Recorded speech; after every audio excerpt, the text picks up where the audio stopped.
in that fashion. So, there is a provocation there. There's absolutely no doubt in my mind. And this will give you a fair idea of where I'm coming from. Okay, this is real-time split screen. Now watch. Someone said something. Then the bowler starts to say something.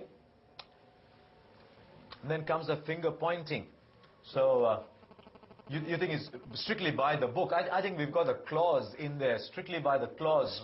By the clause which says that if you point towards the dressing room, you could be reprimanded. And that's exactly what the match referee has done. You can see pointing or gesturing towards the pavilion in an aggressive manner by a bowler or a member of the fielding side upon dismissal of a batsman. Now, I can't see that being aggressive.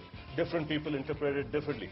And having played the game myself, if I was in the match referee's position, I would have seen it totally differently. Because where I would have come from is, why did he react in that fashion? Obviously, someone's opened his trap a little bit too much. And when I speak about Ishan-Symonds, let me tell you something. Symonds is living dangerously. He's living on thin ice, skating on thin ice at the moment. Because everywhere there is, an opposition player who's being reprimanded, he's the guy who provokes it. So I think there has to be a time when... Justin Hansen's report was very, very damaging to him. If I read what was written there, he said to the extent, even if he called him a monkey, that it was Symonds who provocated him and Harbhajan might have got away. This is Justice Hansen. So I think here the ICC have to look at it pretty seriously. Very, very seriously, because it's not just one party, who's made to suffer for something. And it's not the first time he's done it. He might have played magnificently the other night, but he should have walked off quietly. It was a good delivery. All he was doing was this. And when he pointed his fingers upwards, I tell you what, the direction of that finger being pointed was more towards the president's box. If you look at that angle, I know the Sydney cricket ground well. Not only have I batted on that, but I know where the boxes are.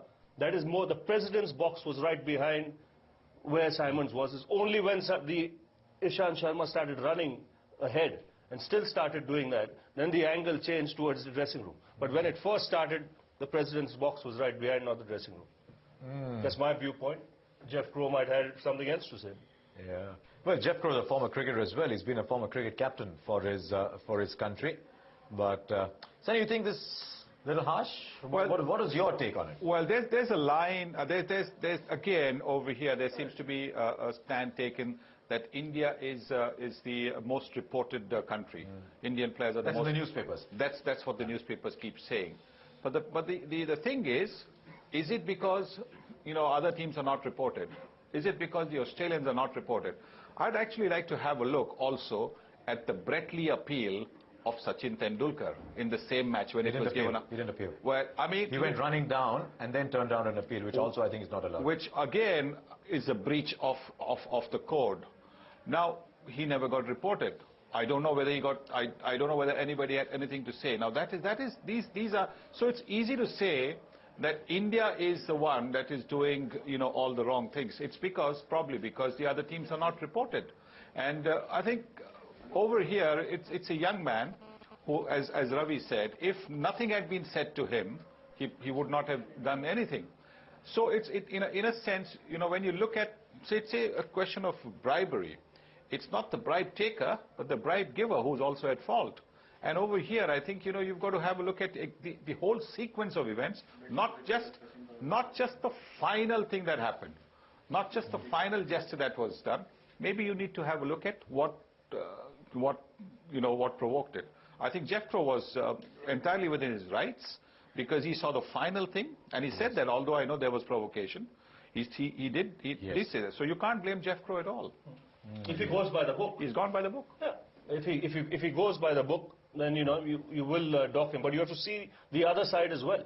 And where I would have come into play is I would have said, has Ishan-Symonds done anything nasty on this trip? Yeah. Can he get away with just a slap on the wrist, a warning?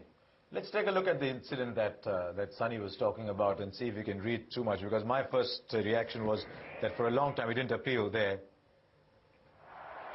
See, he's almost reached the stumps. And at that point is when the finger has been raised. And I'd like to have a look at the clause relating to that. Because it's not when an appeal is made, if you keep on making an appeal, continue making an appeal, you can be hauled up. And I think maybe that's a thing that eventually, because the batsman was given out, maybe it was not reported. But was it exactly what the law says? Exactly what the ICC Code of Conduct says? Lots to talk about. You'll need a match referee for match referees in the future. Like you have an umpiring coordinator above the umpires. You might need one. Super match referee for match referees. Game? What? You game?